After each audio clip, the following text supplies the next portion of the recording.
છોટાઉદેપુર અને ખાસ કરી અને હાલ છોટાઉદેપુરનું રાજકારણ ગરમાયેલું છે કારણ કે સ્થાનિક સ્વરાજ્યની ચૂંટણીમાં અનેક જગ્યાઓએ ટાઈ પડી છે અને અનેક જગ્યાઓએ આમ આદમી પાર્ટી બોડી પણ બનાવવા જઈ રહી છે. પરંતુ આ તમામ ચર્ચાઓની વચ્ચે આમ આદમી પાર્ટીના નેતા રાધિકા રાઠવા ઉપર એક ફરિયાદ થઈ છે અને હવે આખી બાબતમાં આગામી સમયમાં શું થશે અને ખાસ કરી અને રાધિકા રાઠવાનું આખી બાબતને લઈને શું કહેવું છે એની વિગતે ચર્ચા કરીશું.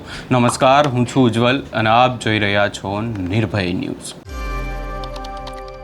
છોટાઉદેપુરની જો વાત કરીએ તો છોટાઉદેપુર નહીં પરંતુ તેના આજુબાજુના પણ વિસ્તારો એ પછી ક્વાંટ હોય કે અનેક એવા વિસ્તારો છે કે જ્યાં આ સ્થાનિક સ્વરાજ્યની ચૂંટણીમાં જીત બાદ હવે આમ આદમી પાર્ટી બોડી બનાવવા જઈ રહી છે. પરંતુ એના પહેલાં અનેક જગ્યાઓ એવી પણ છે કે જ્યાં ટાઈ પડી છે અને એના કારણે રાજકારણ એવું ગરમાયું છે કે પ્રયાસો એવા થઈ રહ્યા છે કે આમ આદમી પાર્ટીમાંથી અનેક જે ઉમેદવારો છે એ કદાચ ભાજપમાં જોડાઈ શકે છે. ભાજપમાંથી જો આમ આદમી પાર્ટીમાં પણ કોઈ ઉમેદવાર આવી જાય તો એવું કરતાં બહુમતી ક્યાંક ને ક્યાંક એક પાર્ટીની બની શકે છે ને એમની બોડી બનશે. આ તમામ ચર્ચાઓની વચ્ચે હવે રાધિકા રાઠવા ઉપર જે ફરિયાદ થઈ છે એને લઈ અને તેમના દ્વારા શું કહેવામાં આવી રહ્યું છે એ પણ સાંભળી લઈએ.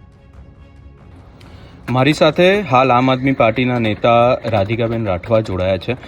રાધિકાબેન, તમારા ઉપર જે તમે અવાજ ઉઠાવ્યો હતો કે છોટાઉદેપુરમાં જે હવે તમારી બોડી બનવા જઈ રહી છે ત્યારે ક્યાંક ને ક્યાંક આમ આદમી પાર્ટીના નેતાઓને હેરાન કરવામાં આવી રહ્યા છે ને આખી બાબતને લઈને હવે તમારી ઉપર ફરિયાદ નોંધાઈ છે, એને લઈને શું કહેવા માંગશો? મારા ઉપર જે ફરિયાદ નોંધાવવામાં આવી હતી હવે પોલીસનો પ્રશ્ન છે, કેમ કે મેં હકીકત જ કરેલી. મારા પાસે જે માહિતી આવેલી અને મને જે માહિતીઓ મળેલી આમાં જે મેં સ્ટેટમેન્ટ આપ્યું છે એ જ કાર્ય થતું હતું અને મારા સભ્યોને રોજે હેરાન કરવામાં આવતા હતા, એમને ફોનો કરવામાં આવતા હતા અથવા એમના ઘરે મળવા જતા હતા અને લોભ લાલચ આપતા હતા અથવા એમને કોઈ કેસમાં ફસાઈ દે એવું કરીને બધું કહેતા હતું. મને રોજ જ્યાંથી ચૂંટાયેલા હતા તે ફરિયાદો આવતી હતી મારી સભ્યો પર. પહેલા પણ ખાસા મારા સભ્યોને હેરાનગીથી કરવામાં આવી હતી, એ પણ જાહેર છે. ખાસા લોકોએ વિડીયો પણ જાહેર કરેલું કે ખોટી રીતે એમને કેસમાં ફસાયું હતું જે લાગતું વળગતું પણ નથી.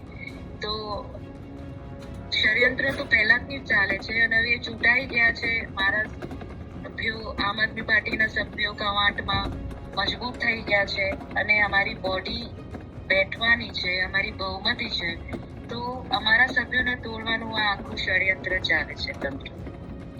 જી રાધિકાબેન, જ્યારે પોલીસનું સ્ટેટમેન્ટ સામે આવ્યું ત્યારે એમના દ્વારા એવું કહેવામાં આવી રહ્યું છે કે પોલીસને બદનામ કરવામાં આવી રહ્યા છે આખી બાબત. પોલીસને કોઈ બદનામ કરતી નથી. પોલીસ જાતે એમની હરકતો કરીને બદનામ થાય છે. મને જે માહિતી આવી મેં એ જ સ્ટેટમેન્ટ આપ્યું, મેં એ જ મેસેજ ફોરવર્ડ કર્યું છે. પોલીસને પણ ખબર છે કે એ લોકો પણ કેટલા સાચા છે અને એમાં કેટલી ખામીઓ છે અને બધા પોલીસવાળા એવા ના હોય. જે હશે ને મેસેજ ગયું છે અને કદાચ એમને ના ગમ્યું હોય એટલે મારા ઉપર FIR કરીને મારા પર આવી રીતે FIR કરી છે. જી રાધિકાબેન, એક છેલ્લો પ્રશ્ન પૂછવા માંગીશ. જો વાત કરવામાં આવે છોટાઉદેપુર, ક્વાંટ અનેક જગ્યાઓએ તમારી બોડી બની રહી છે તો એવું લાગી રહ્યું છે તમને કે આમાં જાણી જોઈને હવે જે છે તમારા ઉમેદવારોને તોડવામાં આવી રહ્યા છે, જેના કારણ કે છોટાઉદેપુરની જો વાત કરવામાં આવે તો ત્યાં ટાઈ પડી છે. એકથી બે ઉમેદવાર બી જો બીજી પાર્ટીમાં જતા રહેશે તો તમારા જે છે તમારી બોડી નહીં બને એ જગ્યાએ. એ જ ષડયંત્ર ચાલે છે. અમારી કવાંટમાં 17 સીટ આવી છે, એ ફૂલ બહુમતી છે. અમારું છોટાઉદેપુર તાલુકામાં 13 સીટ આવી છે જ્યાં ટાઈ છે. કદવાલમાં 8 સીટો આવી છે ત્યાં ટાઈ છે. પણ અમારા ઉમેદવારો ખૂબ મજબૂત છે, એ મક્કમ છે અને એમને જનતા આગળ લાવી છે. આ જનાદેશ છે. જનતા પણ પરિવર્તન માંગે છે અને જનતા વિરુદ્ધ કોઈ પણ કામ કરશે, તંત્ર કામ કરશે કે કોઈ પણ અધિકારીઓ આવી રીતે લોભ લાલચ આપીને અમારા સભ્યો તોડવાની કોશિશ કરશે તો એ શક્ય બિલકુલ નથી.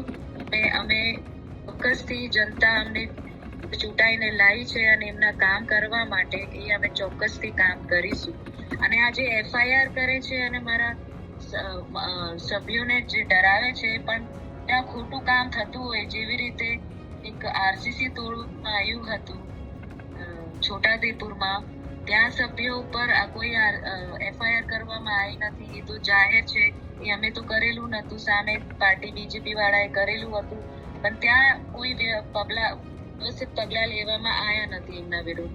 અને અહીંયા અમે જે સચ ઉજાગર કર્યું, અમને દબાવવા માટે, અમારી અવાજ દબાવવા માટે, અને આદિવાસીઓ કેવી રીતે વધારે શોષણ થાય એવી રીતે અહીંયા અમારા સભ્યોને બીવડાવવામાં આવે છે. જી રાધિકાબેન, આખી બાબતને લઈને ચેતરભાઈએ પણ વિરોધ કરવાની વાત કરી છે, આંદોલન કરવાનું. અમારી ચેતરભાઈ જોડે વાત થઈ અને મેં એમને બધો ખુલાસો આપેલો છે. એ પણ અમારા સભ્ય જોડે સંપર્કમાં છે અને ચેતરભાઈ નાથી જ વધેલા છે અને એ અમારા આદિવાસી સમાજના છે, અમારા યોદ્ધા છે. તો અમારા જોડે રહે છે તો અમને પણ હિંમત મળે છે. જી રાધિકાબેન, આમાં તમારી ધરપકડ પણ થઈ શકે છે આગામી સમયમાં, એને લઈને શું કહેવા માંગશો? તૈયાર જ છું. પોલીસ મારા જોડે જે વર્તન કરવા માંગે કરી શકે, એટલી એફઆઈઆર કરવાની છે, ધરપકડ કરવાની છે. પણ મેં સાચું બોલી છું, મેં કહાની નથી બનાવી. બધાને ખબર છે શું હકીકત છે અને તૈયાર છું. એમને જેટલું મને જેલમાં રાખવું છે એ રાખી શકે. મને જનતાએ અમારા ઉપર વિશ્વાસ રાખીને અમને અહીંયા જીતાડીને મોકલ્યું છે, તો અમે જનતાનો આભાર માનીએ છીએ. જી રાધિકાબેન, આપ અમારી સાથે જોડાયા ને આખી બાબતને લઈ અને ચર્ચા કરી, એની માટે તમારો ખૂબ ખૂબ આભાર. હવે ખાસ કરીને આખી બાબતને લઈને આગામી સમયમાં જોવાનું રહેશે કે પોલીસ શું કાર્યવાહી કરે છે, અને એનાથી પણ વિશેષ આ જે હાલ તોડજોડની રાજનીતિ છોટાઉદેપુરમાં ચાલી રહી છે, કોની બોડી કઈ જગ્યાએ બનશે એ પણ જોવાનું રહેશે. આ સમગ્ર બાબતે તમારો શું અભિપ્રાય છે એ અમને કમેન્ટ કરી જરૂર જણાવશો, ને અમારી ચેનલ નિર્ભય ન્યૂઝને લાઇક, શેર, સબસ્ક્રાઈબ કરવાનું ભૂલશો નહીં.